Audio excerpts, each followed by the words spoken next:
all the pieces for a shoulder holster cut out here, and I'm going to get it built and put it together just live here, and not going to talk a whole lot, just going to bring you all along for the ride.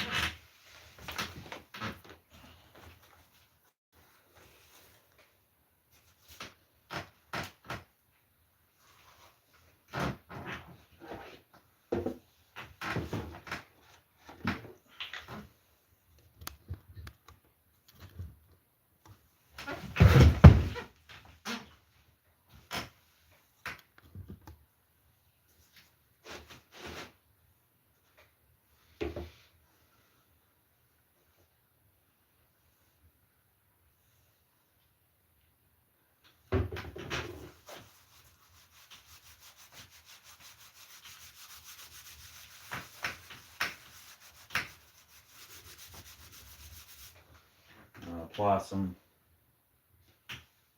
Neat's foot of oil.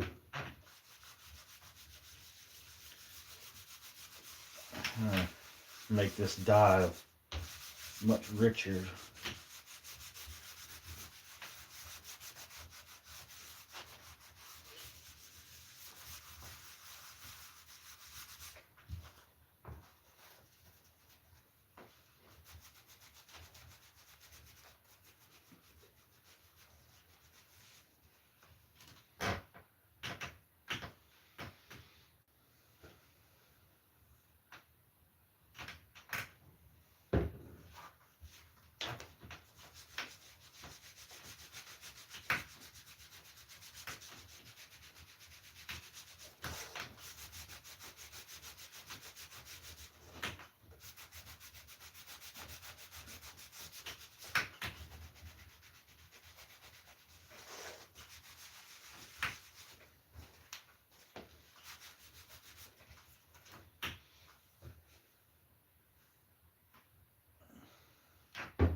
There we go. We got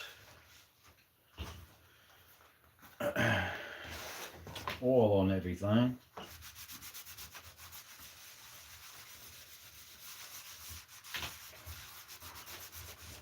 Really softens that leather up and makes the dye look a lot more rich. It's so pretty. So I just realized I forgot to put the logo. I usually put the logo on the shoulder harness section in the back. I don't want it in a place, you'll be able to see it in just a second. I don't like to put it in a place where it's all big and gaudy and just sticking out there like, you know, some companies like to put their logo just smack dab on the front. Like right on the front of a holster or whatever the product is, and I don't like that. So I put it here. Brandon Stewart. Hello, sir. Morning. Now I got everything oiled. While that's soaking in, I'm gonna do the remaining little final touches before we start actually putting it all together. So I'm going to bevel all the edges.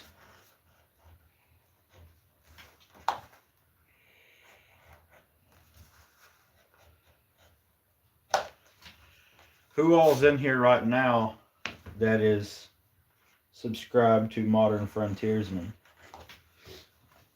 Are you my regular subscribers, or are you people passing by? Who's here right now? Sound off.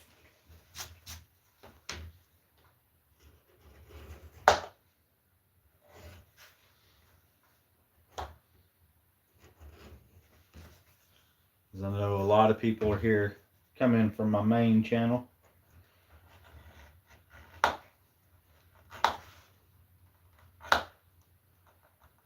It's funny, that's my main channel where I do the most content, but this is the main business.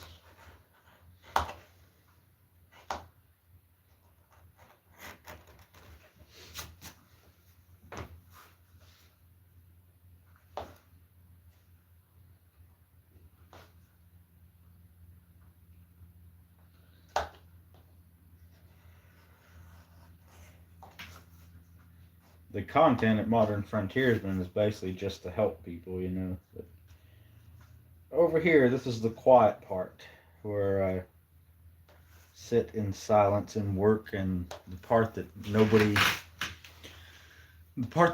ever sees. They just see me talking to the camera, but nobody ever sees these sometimes, well, used to be very long nights sitting here. Right behind me is the wood heater burning, and typically I'm sitting here working. All I hear is the crackle of the fire and the smell and the sound of leather. I like to keep my life fairly quiet.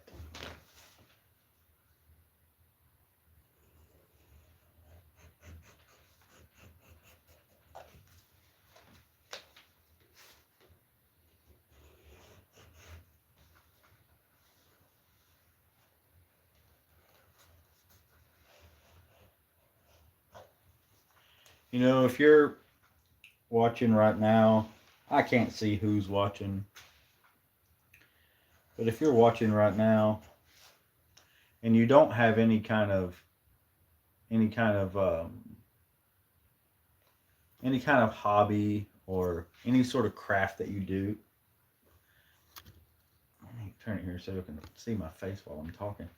But if you don't have any sort of craft or hobby or anything like that going on for you, I would recommend finding something, because when life gets loud and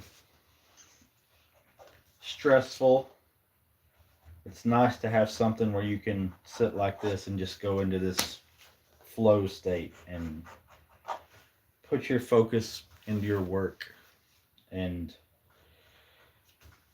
decompress. Doing this when I first got out of the Marines was very helpful to quiet the mind and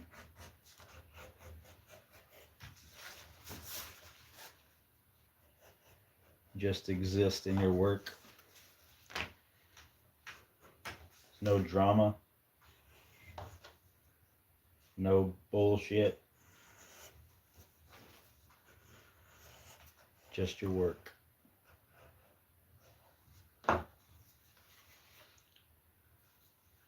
And when things get stressful, I'm either in the woods or I'm right here, where things are calm. Hello from North Carolina. Hello.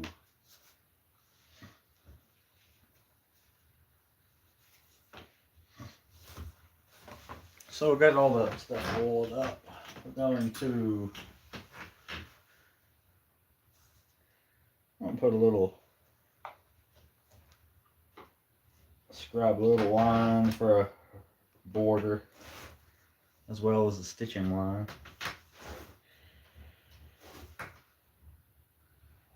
Gives a little character.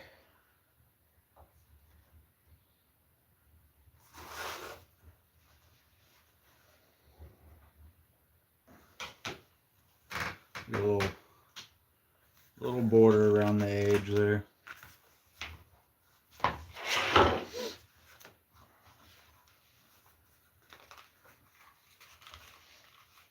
Let's see. Alright, see. I think at this point we're going to do the edge coat. Hi, I'm new. Welcome.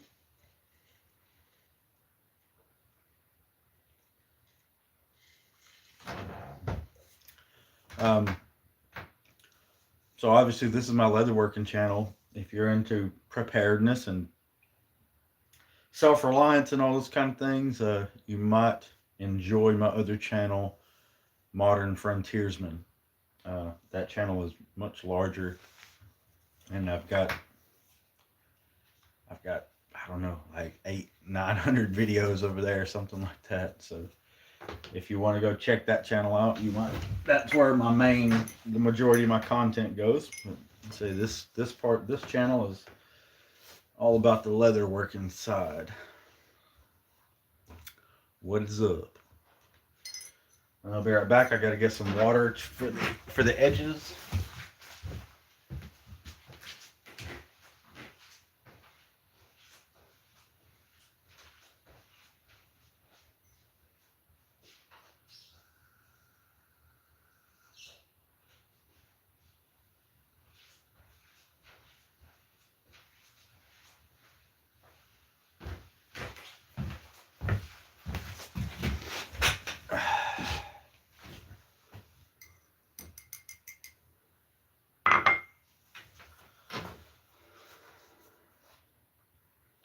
A lot of people use, I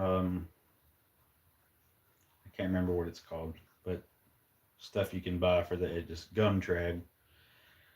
I find nothing, or really no need. Like water does the trick. No need to buy anything extra.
No, I don't think there's really any need to do these edges because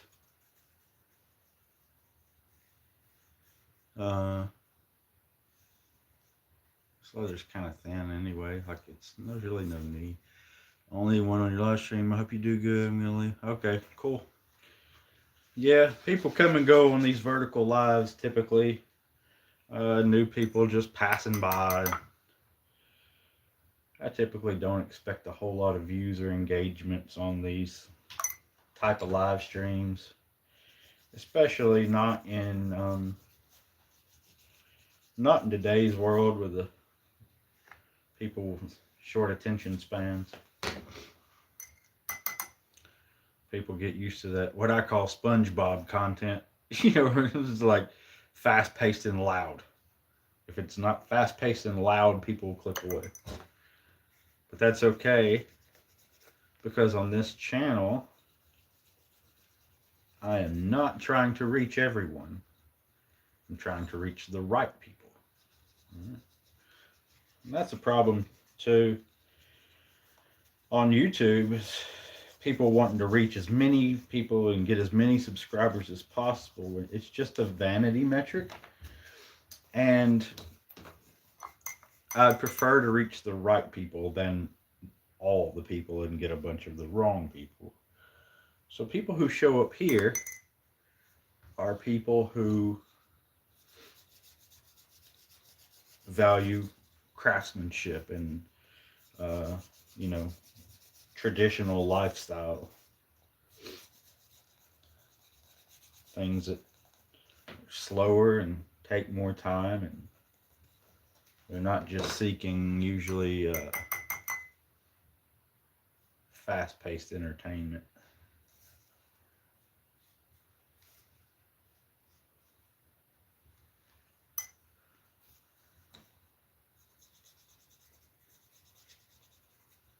Like brain rot, yeah.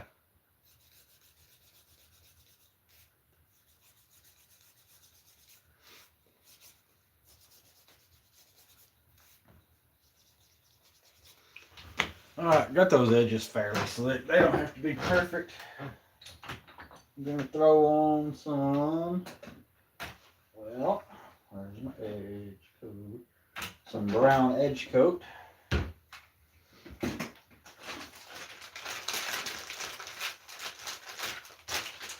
So if you're somebody that's new to leather work or you're wanting to get into it, what's going in the holster? 1911. This is a 1911 shoulder holster. So here's the main holster. We haven't stitched it up yet, but it is a 1911 holster. So if you're new to leather work or you're wanting to get into it, if you're using these wool daubers, so that you probably can't tell, but little fuzzy sticking off, singe it with a lighter so you don't have any hair sticking out. And it stinks. It stinks when you burn those wool daubers.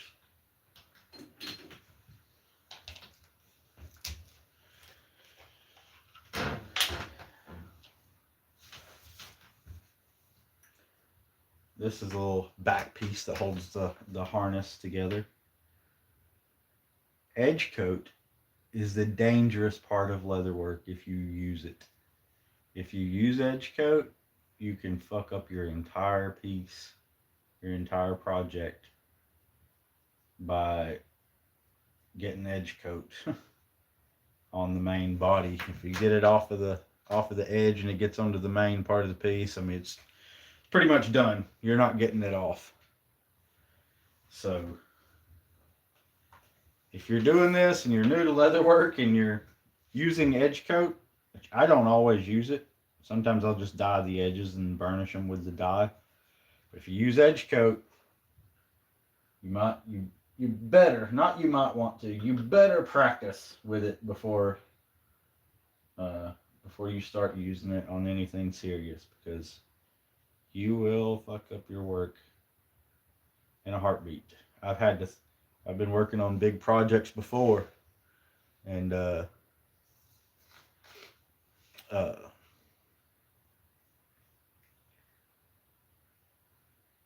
and got to the very end, got to doing the edge coat and got edge coat all over it and just messed it all up.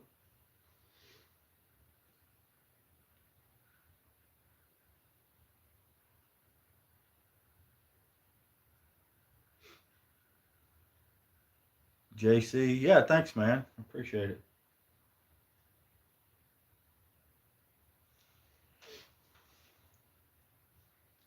Yeah, some people just like watching stuff, being made, and I do too. I watch people make things. It's just relaxing, even if it's something I'm never gonna do. Uh,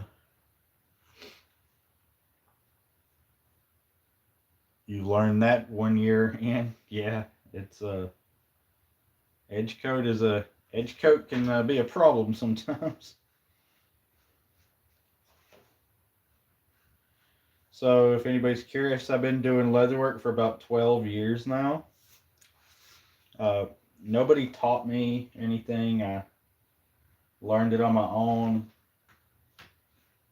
over the course of a couple of years and started doing it as a business. And I ended up quitting my regular job about 2 years ago. I was a supervisor at a plant making pretty good money, like really good money. It got to where it wasn't worth it. So I wanted to work for myself and I wanted to do this because I wanted to. The idea of Fortner's Frontier Leather was to supply people who were trying to live a traditional lifestyle the way I was trying to do, with quality stuff, because like I couldn't find the things that I wanted, like the type of holsters and log carriers and things like that I wanted for my everyday life online. And if I did find it, it was all like just kind of cheaply made or kind of made for the people that are just want it for the aesthetic, not for actual use. And uh, didn't work for me. So I started making stuff myself and decided, hey, I've been trying to encourage people to live a self-reliant life as much as possible. And I'm doing this leather work for myself that goes along with that. So might as well do it as a business. And so that's what I did. And here we are, 12 years down the line, still doing it. I figure I'll do leather work till I'm dead. Got those edges done.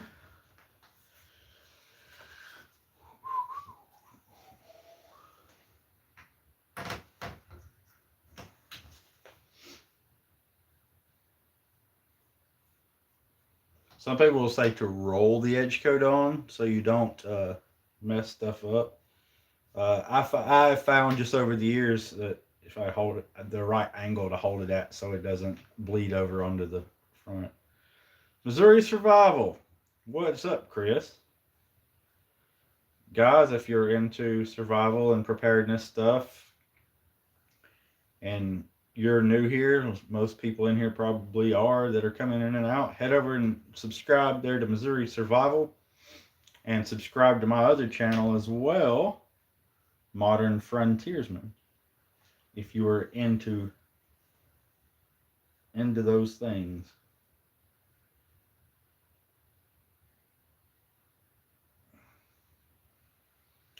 All right.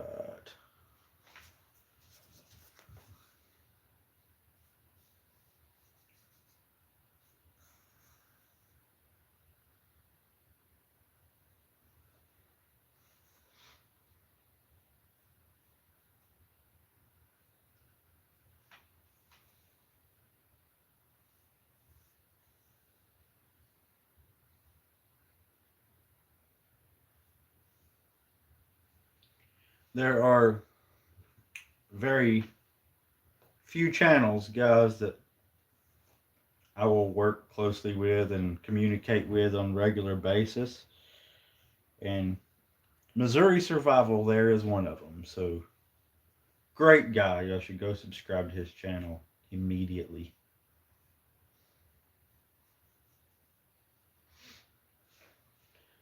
The circle is small, guys. The circle is small.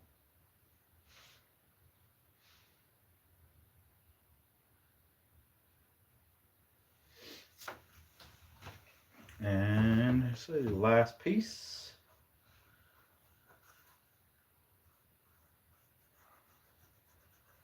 For the edge coat.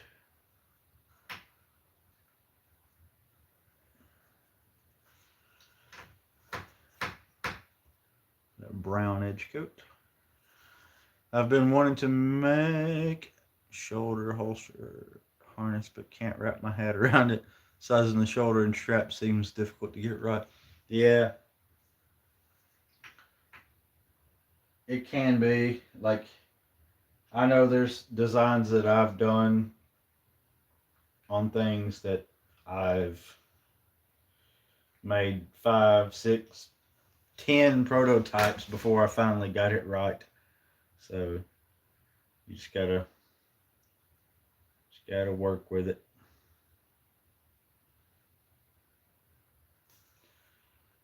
What I like to do though is really make things like when it comes to harnesses and things.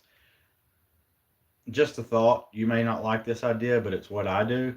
Make it oversized, and then if it's too big for somebody, the make it to where the you know the straps can just be cut shorter and adjusted and then cut to fit that person after the fact. But they can just take a freaking box cutter and slice the end of the strap off if it's too long. I'd much rather make. It's much better to make things too big than too small. You can always take leather away, but you can't add more leather.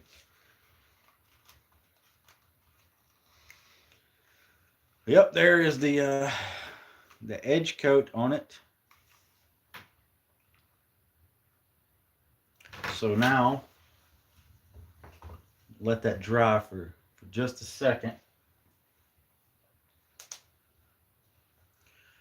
I'm also a YouTuber, though, not begging for anything. Just since you shouted him out, I thought as well mention that I'm a YouTuber too. So, creator. JC, what is your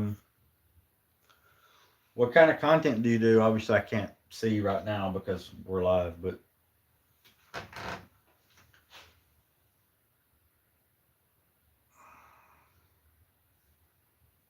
check this stuff. So that holster I use is 8 to 9 ounce leather, and on these straps I'm using like 4-ounce leather, because a lot of people say, well, isn't that too thin, too flimsy? No, it makes it more comfortable, right? The thinner leather is it's not gonna have as, it's not gonna take forever to break in and everything. Like, like this is very stiff. This is very not. This is the part that's up against people's bodies. So I'll use thinner leather on that. So it's more pliable. It bends to the person easier, and it's more comfortable. If you ever wore a shoulder holster or leather stuff that's too, or that's 8 to 9 ounce or thicker, it can be really uncomfortable, and I don't like that. So I use a little bit thinner leather so people can actually enjoy wearing it, and not have to wait for it to break in for it to be comfortable. So once these edges die, once these edges dry, we'll get this thing finished up. And I just realized that I think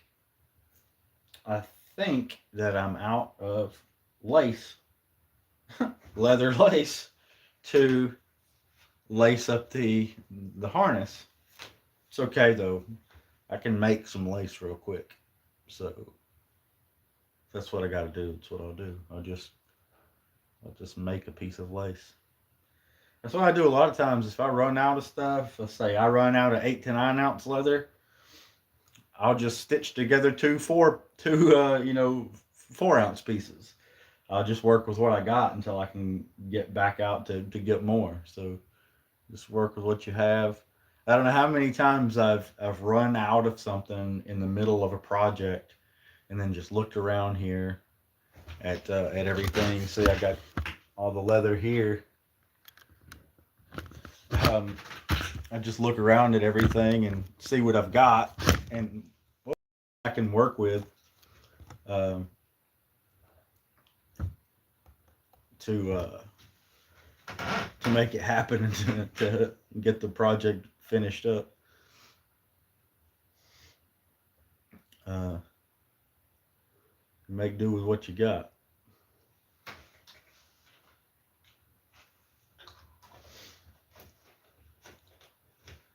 Any subscribers from Modern Frontiersman in here right now? Usually, everybody that shows up here, other than the people that'll pop in, came from my other channel, Modern Frontiersman. So, if there's anybody in here from Modern Frontiersman, what's up, homies?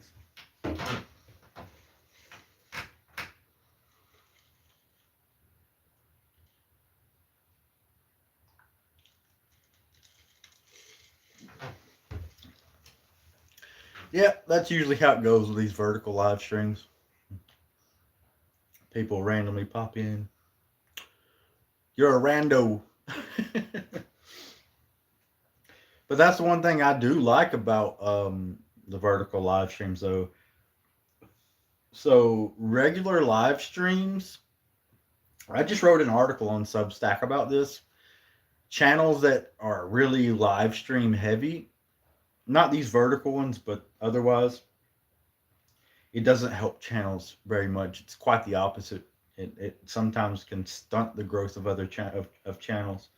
These vertical live streams, however, are different though because people are actually swiping through them. It's not like a regular live stream that will just never get discovered by new people.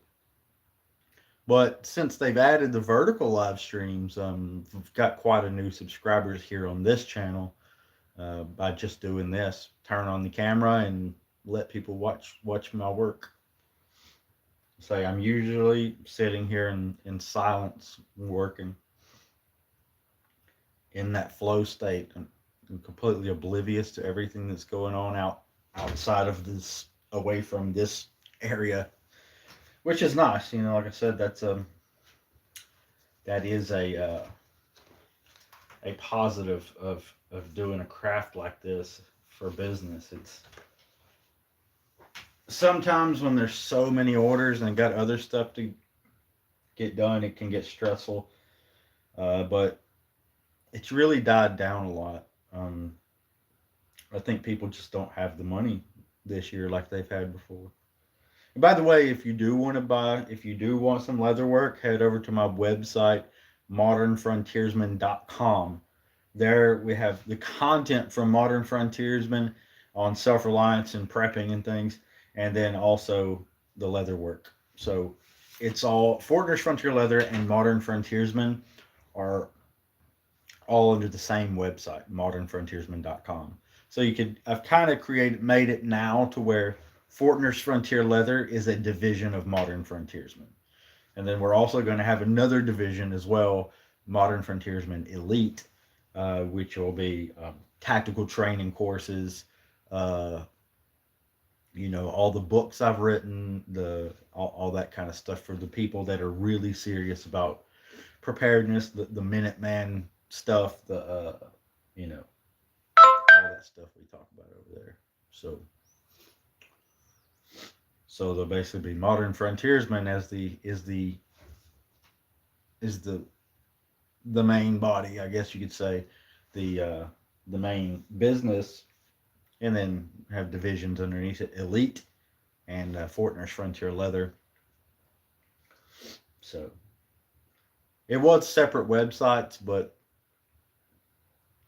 somehow something happened a while back. It was like 2 years ago.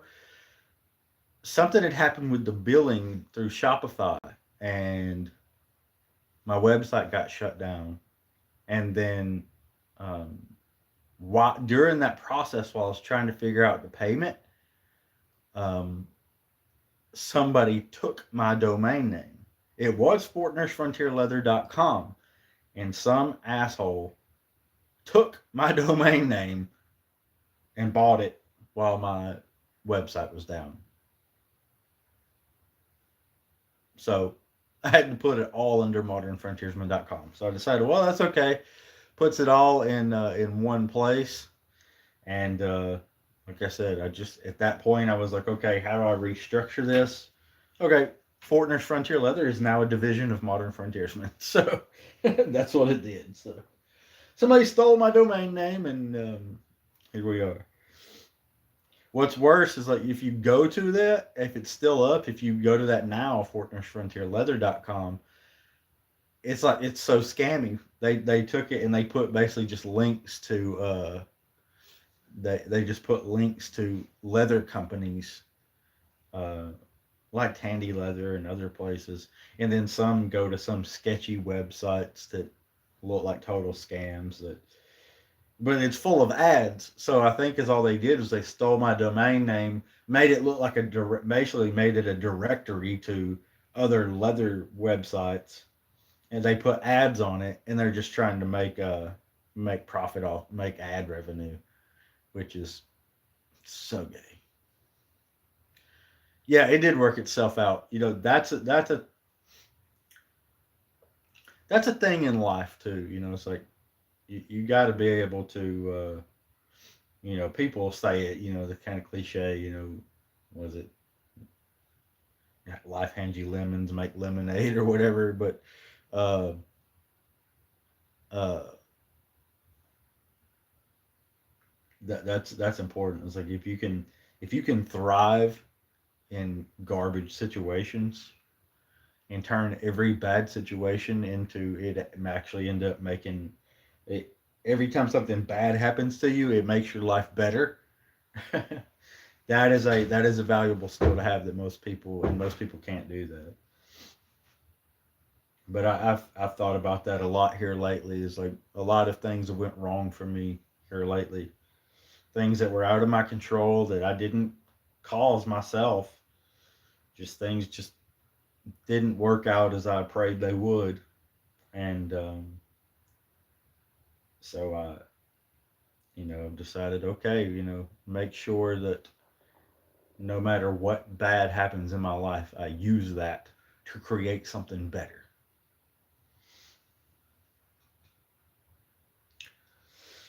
So this stuff should be dried soon. I got the fire. I need to check on my fire real quick. It feels like it's getting a little cool in here.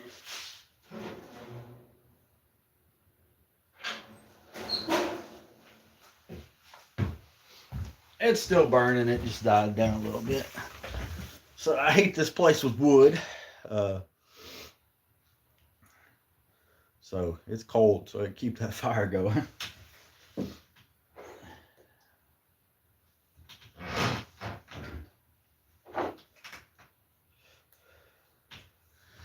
Somebody asked me the other day, let's say on video yesterday, I was out camping, or not camping, but I was out hiking, and somebody commented and was like, why no snow on the ground? And I realized they were from Canada, and I'm in Alabama. So it's like, oh, they've probably never been somewhere where it doesn't get a whole lot of snow. It snows here. It's cold. It doesn't snow very often.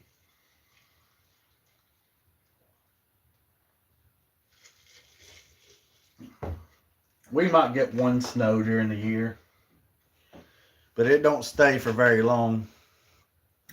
Mississippi, hello neighbor. Went through Mississippi, went down to Mississippi twice this year, went to Biloxi once, and then um, about an hour, I can't remember what that town's called, about an hour south of Hattiesburg, the national forest down there. If you are familiar with the channel Grunt Proof, went down there and did some training. Probably going to be doing some, helping him out, sort of being an instructor for one of his training courses down there. All right, JC. Thanks for stopping by.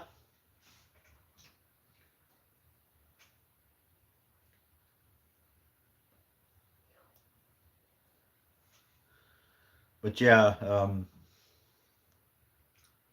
went down there with him and did that. It was a good time. I'm in North Alabama, a little bit different vibe down there when you get into the closer to the Gulf.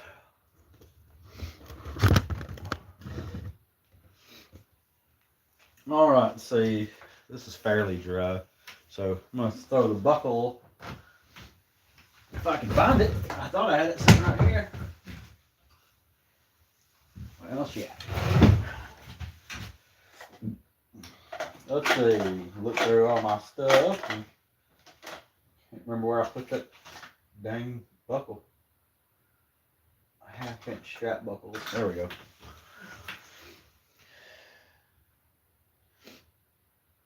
I'm around Jackson area now. Go up south of Jackson. Okay. We got solid brass buckles. I always use solid brass because they don't rust.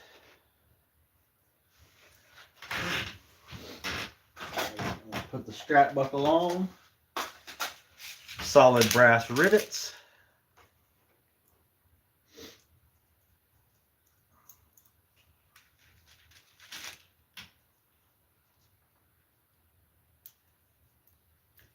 Yeah, I hate putting a buckle on something only for somebody to bring it back, you know, a year or so later. Because once they got sweaty, especially a belt buckle, and they bring it back and say it all rusted and everything because it was coated and not solid. So I just use solid brass everything. It's more expensive, but makes a better quality product.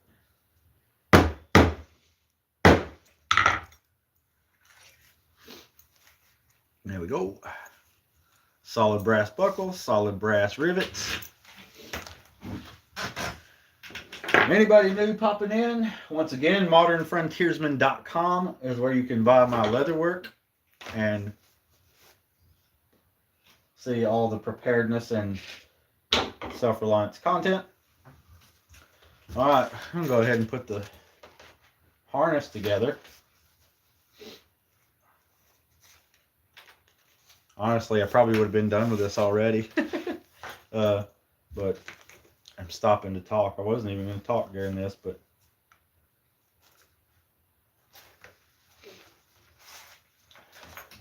so put the harness together. I'll go ahead and buckle it up just to get everything structured. So there's the right side, and this side will go to the main body of the harness. So here we will go ahead and put the strap. Wait a second, I don't need to do this yet. I forgot something while I was running my mouth. We need Vaseline first. We gotta finish it. You know I was forgetting something. Just couldn't think of what it was. So, sorry. First we'll put some Vaseline. Put a finish on it. Gives it a sheen and protects that leather. I'm sitting there thinking something don't look right. I can't think of what it is, and that's what it is. I hadn't put the finish on yet. So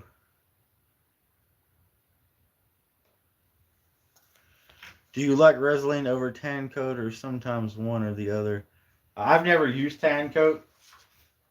I used to just use beeswax. So I'd take a stick of beeswax and just with the lighter heat it up just a tad, and then just rub that beeswax over top, and then just buff the crap out of it. But I've started using Vaseline because it's a little bit quicker and less labor intensive than putting the having to really put your back into it and buff that beeswax.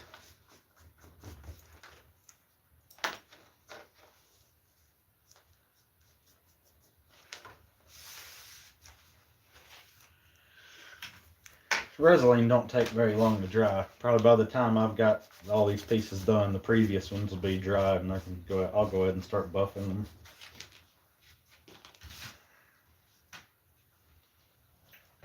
Some people wait like a whole 24 hours or whatever. I've found, it'll basically harden and dry in just a few minutes. That and that.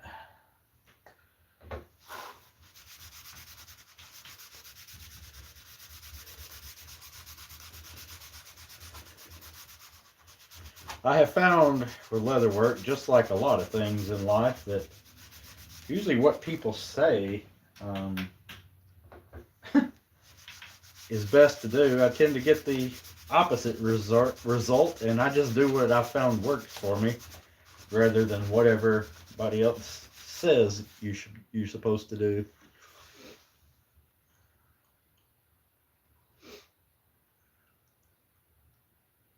Yeah, like a polyurethane thing. Yeah, I'll usually just go over it once or twice, and then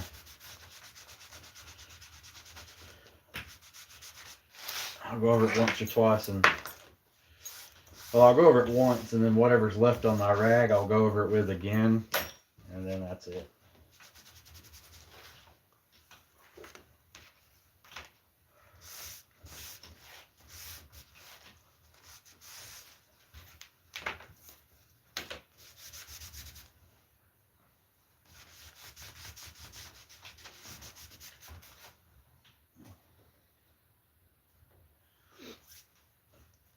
And there's that.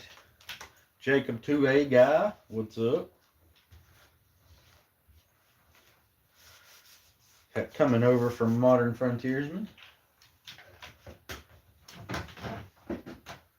Cigarette burned out. WTF.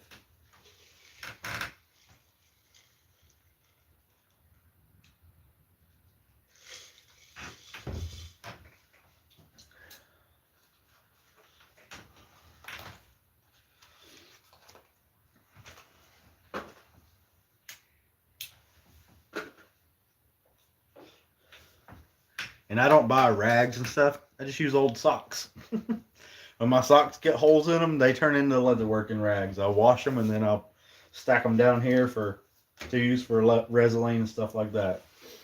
I like to do everything as economical as possible. I don't like to buy like specialized things, and like knives. I've used all the fancy leatherworking knives, and I found just a good old box cutter works better than anything else. Alright, that's pretty dry, so go ahead and buff it a little bit with the dry end of this sock. And as you can see, folks, got a nice shine now. It darkens the leather a little bit, so be aware of that if you're using, when you're finishing leather.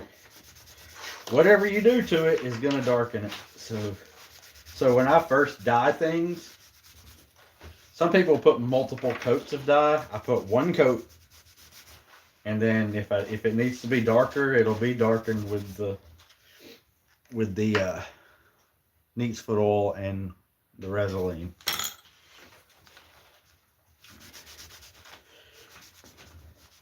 But y'all saw how light this was when it started. This was a light brown.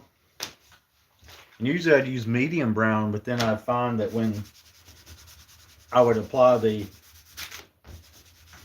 oils and stuff, that medium brown would end up being a really dark brown. So I was like, well, let me try. I've never used light brown dye before. I'd used saddle tan, but never used light brown. And I have found that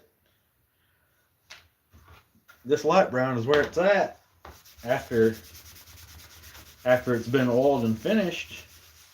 This is my first time using it, actually. Y'all are seeing right now my first time using the light brown dye. And I really like the color. It come out like a chestnut sort of color. And I like this. I like the color it's got. I'm going to probably use this light brown dye more often. This is the closest I've gotten to some of the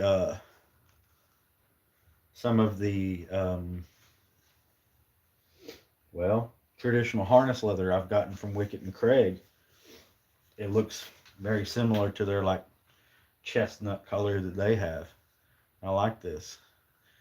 For myself, I don't use like lighter colors. I prefer like a mahogany or like burgundy like colors. I don't know why. I always just gravitate towards those. Like for example, check out this printed leather. This floral pattern printed leather. That stuff's beautiful. I lined the outside of a holster with this, and it turned out amazing. But I use this kind of color for stuff for myself. Uh, I like this like mahogany like color for me. And you know, like different colored leathers look better for different people, if that makes any sense. Like if you're looking at how it looks for you, like it kind of depends on your hair color and your, you know what I mean, like your skin tone and all that. If you're actually looking at what looks best for different people. You know, I think different leathers and different finishes and stuff just suit different people's looks differently. So it's like almost hard to put into words.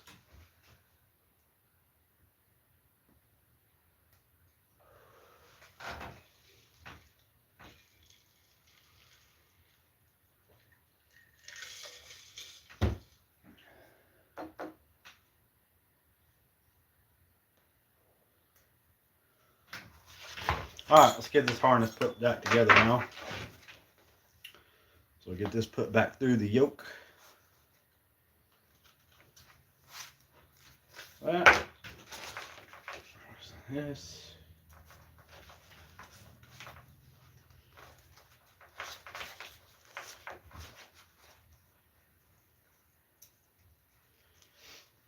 This color I think has more of that vibe for something good for a 1911. That worn sort of, you know, military issued type stuff like World War II, like which people don't know it, but that leather was not even dyed. That was just plain old veg tan leather, and it was not dyed. It was really a lot like the skin tone. It darkened over time from use. It's gathered that patina from oils from use and everything. But a lot of people want them, and they're like, "Oh, why is it so?" Like I've made them for people before, and they'll be like, "Why is it so light?" I'm like, "Well, you asked for like a military style, you know, like a military issued holster, which were not dyed." Well, every time I've seen pictures of them, they were darker. That's because they were used.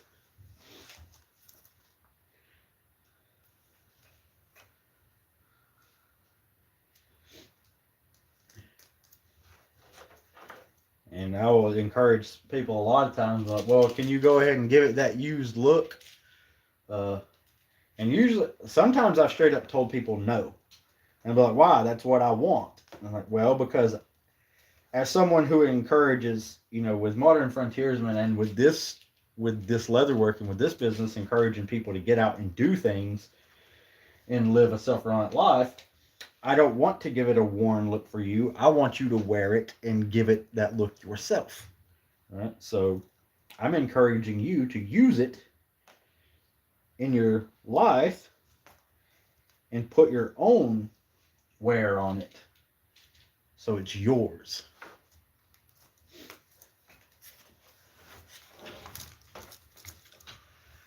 Some people get pissed off about that because people are used to fast food vibes and having it your way without doing anything. So people don't like that. Me telling them no. Well, there's the backside riveted together now. But you see, that's the beautiful thing about working for yourself, ain't it? Like, and I can do this business how I see fit, and I've turned customers away quite often when I can already tell that they're gonna like if somebody emails me and says, I want this, I want a holster, and I want it like this, and somebody literally emailed me one time and said, I want a holster for this pistol, and I want it perfect. And I was like, well, what does perfect mean to you? I want zero flaws in the leather. I want an absolutely perfect item. I will settle for no less. And my reply to that was, well, I'm a human and I'm not perfect. So if you want perfection, You had to find somebody that is. And they got pissed off and they were like, well, you're never getting my business again. I'm like, well, to be honest, I didn't want your business. Because a customer like that is somebody you already know. No matter what you do, they're going to complain about it in the end. Uh, they're going to complain about it. And you don't want them as a customer anyway. I want quality customers, not customers that are a problem before I've ever even made anything for them. Yes, Kayla. Is that your name? Caleb Lee? Caleb Lee. Yeah. I'm starting to realize I got to keep my designs and try to not do too much custom work because it's so much time that I end up never getting it done. Yes. For a couple years, I stopped doing custom work altogether because of that.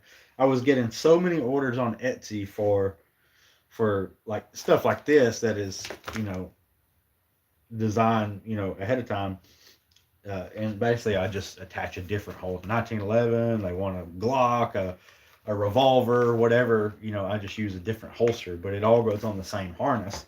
But I stopped doing custom leather work for that exact reason for quite some time.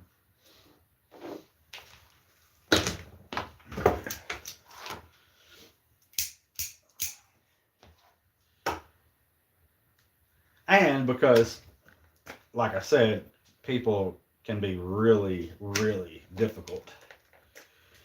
They don't understand usually what they're asking for. And sometimes they're asking for things that are just not possible. Like, I want this. And well, I can't do that. But I want it. Well, I can't do that. But I want it. And I want it like this. Like, it can't be done like that because that's not how this works. But that's what I want.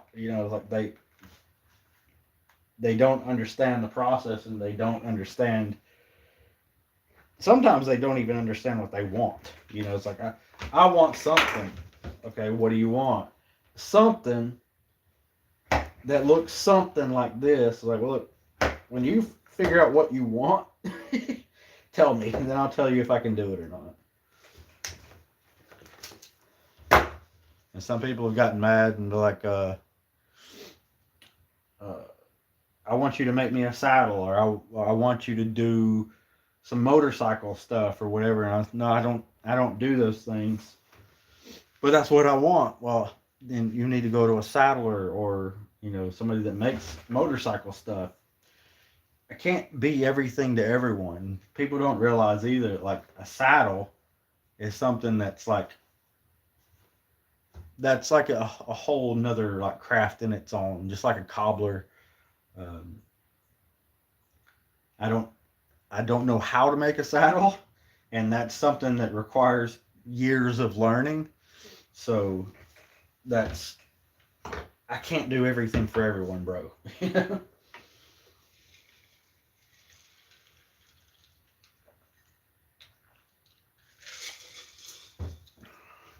I've accidentally got into basically being a holster maker.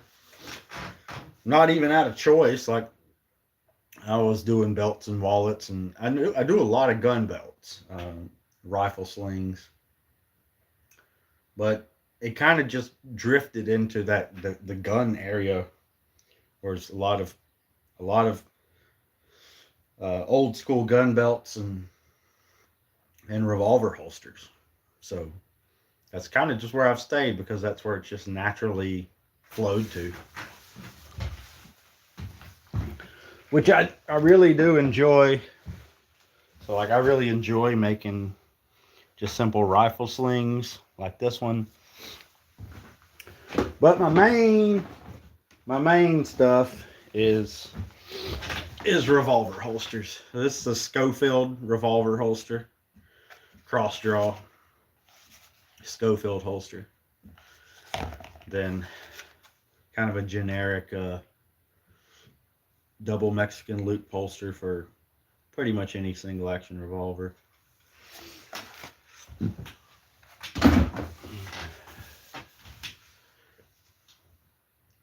Let's see. All right, time to stitch the holster up.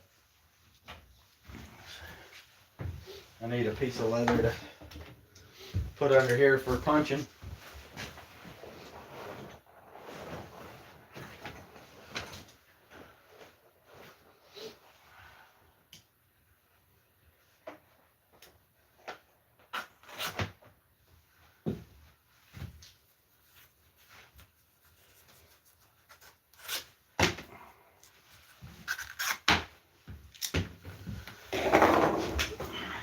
So typically I prefer to use punches and do the more fine stitching with these. But today I'm not. I'm just using the old plain old hole punch.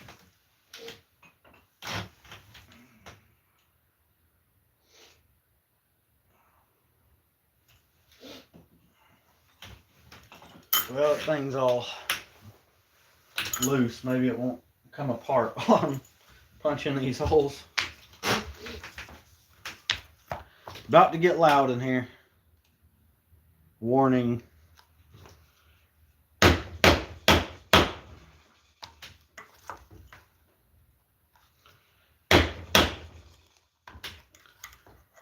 I usually actually take this outside to do it, because I have an anvil out there, which I might do because this is not punching very well right here.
Alright, got the holes punched.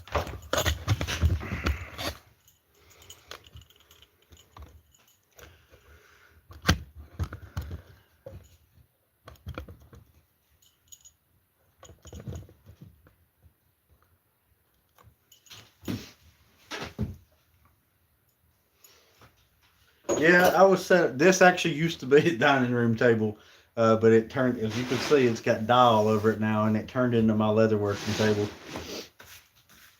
Okay, let's get this thing stitched up.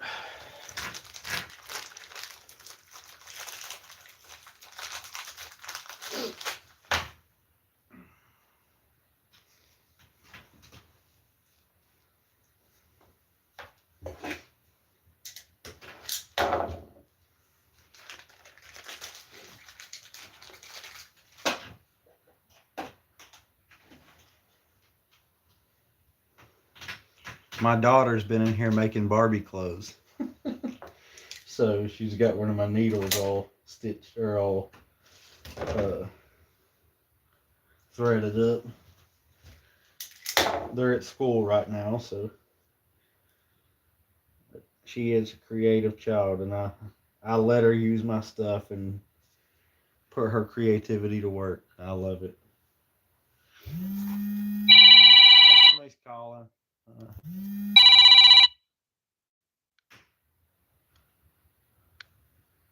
Spam risk.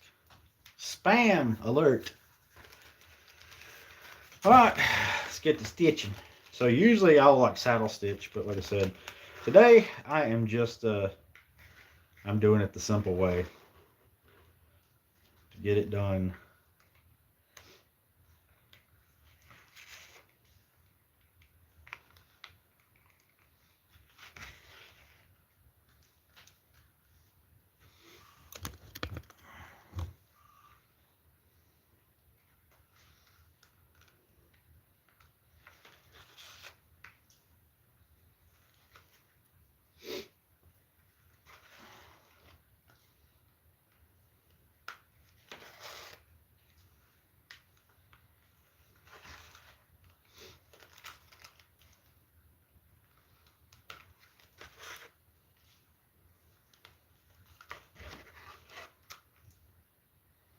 I'll usually put it in a stitching horse and, you know, use both hands, traditional like English saddle stitch, but not today. This is a little more straightforward. This is the way people usually start out stitching, I think, but if I'm doing something fine like a wallet or something, I don't stitch like this. I'll actually punch those tiny holes and get really tight stitching and use both hands for the good old saddle stitch. But for larger items or, you know, thicker leather items like a holster, this works just fine. Use a little bit thicker thread too.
Kind of tap down that stitching.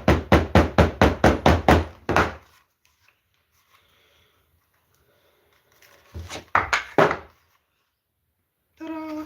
So the edges are a little wonky, so what I'll do there,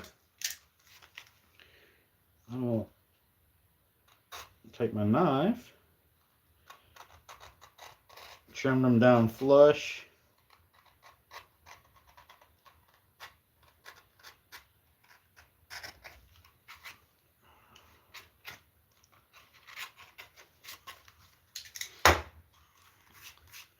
Where do I get my leather? Ow, what is that? Like a splinter or something. Some leather I'll just get from Tandy, and then other leather, like for the more luxury pieces and stuff, I prefer getting leather from Wicket and Craig.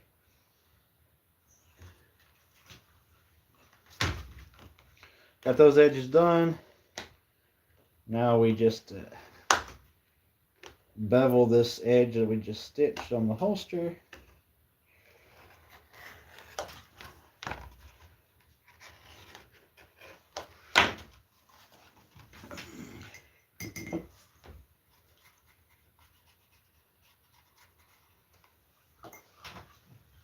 Burnish that real quick.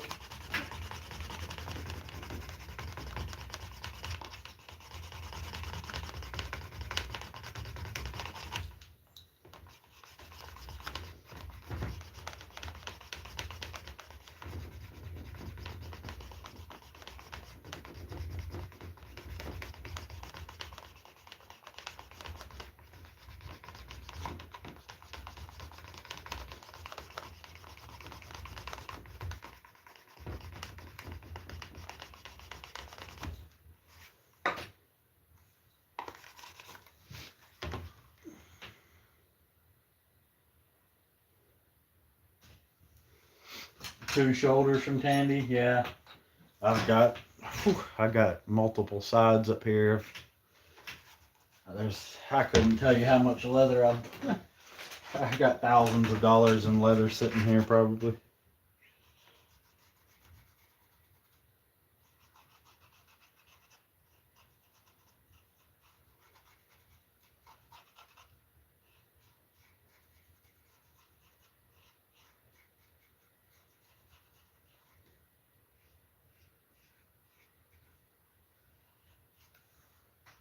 All right,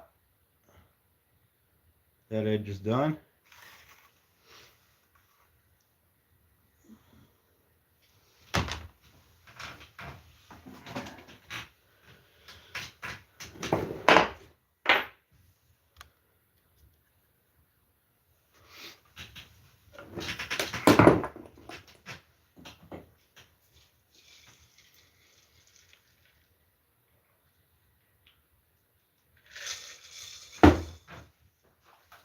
I'm gonna let that sit for just a moment until the edges are not soaking wet, so I don't get that on everything. And then we're going to attach it to the harness.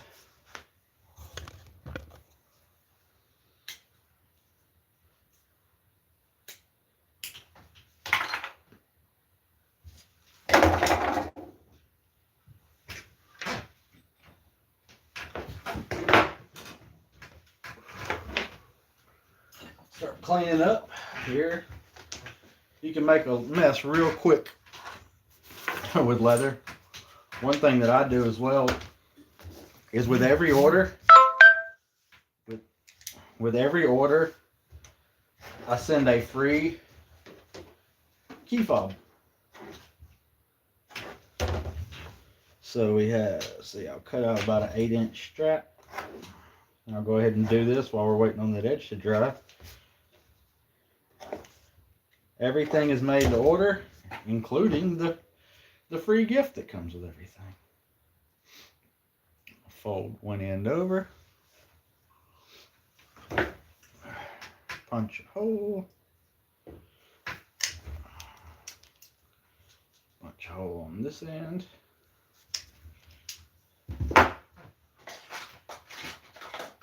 Keychain. So yep, every time you order from modernfrontiersman.com, it comes with a free key fob.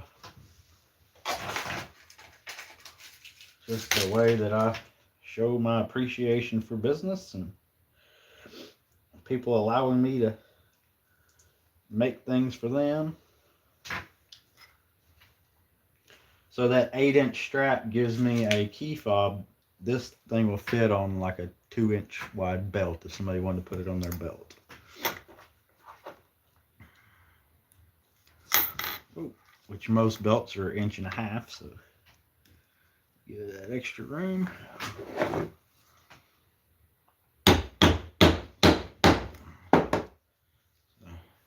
Simple key fob. And one of those will go with every single order.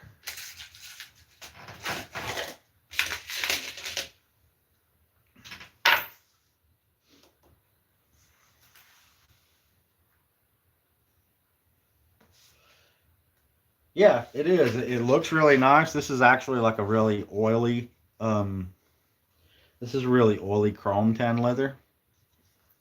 Holds up nice to sweat and the weather and everything, and it looks nice, and it's really quick to make. As you saw, what it took me, I don't know, probably 30 seconds to a minute to make one of these. So, and I've made these before out of Chrome XL leather, which is freaking expensive. So even though it's quick and simple, I sell some similar to this made out of Chrome XL, which is some high-end leather. So yeah, a nice little addition to every package. And I'll cut straps of this leather out, and every time I finish an order, I'll make a key fob from it to give to the customer.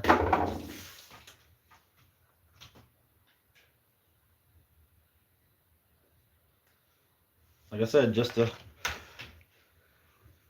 little act of appreciation goes a long way.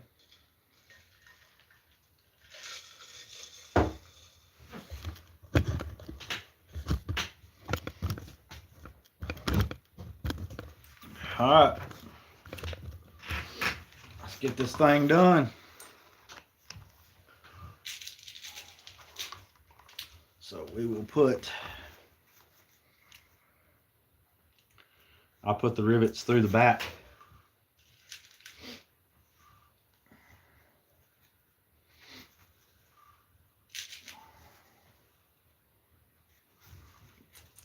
I'll lay it flat like that. And then I'll put the holster on top of those rivets so they're laying flat on the piece of marble here. Some people stitch these on. I actually prefer to rivet them on.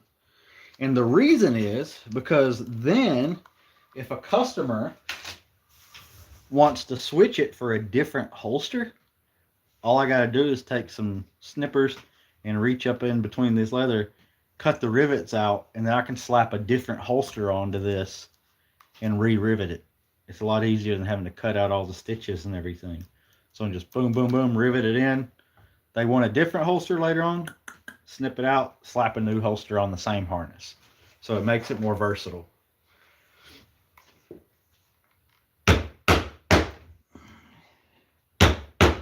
And I don't worry about those rivet anvils.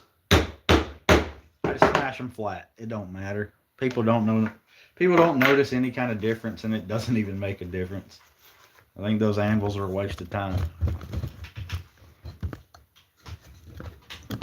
And there we are. Yeah, it's not laced up yet. I still got to make the lace, but I'll do that. I'll do that here in just a little bit. So there's the finished there's the finished shoulder holster. I know it's out of whack here. Finished other than it being the front of the thing being laced here, the front of the strap being laced. And there's 1911 shoulder holster.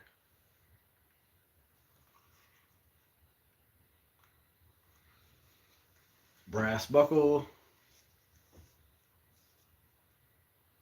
Let's see, there's the back. Rivets on the strap.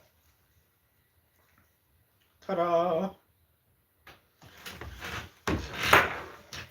And I angle it back a little bit like that so it's easier to draw. If anybody's wondering why the holster is angled that way, this makes it a little bit easier if it's angled back some.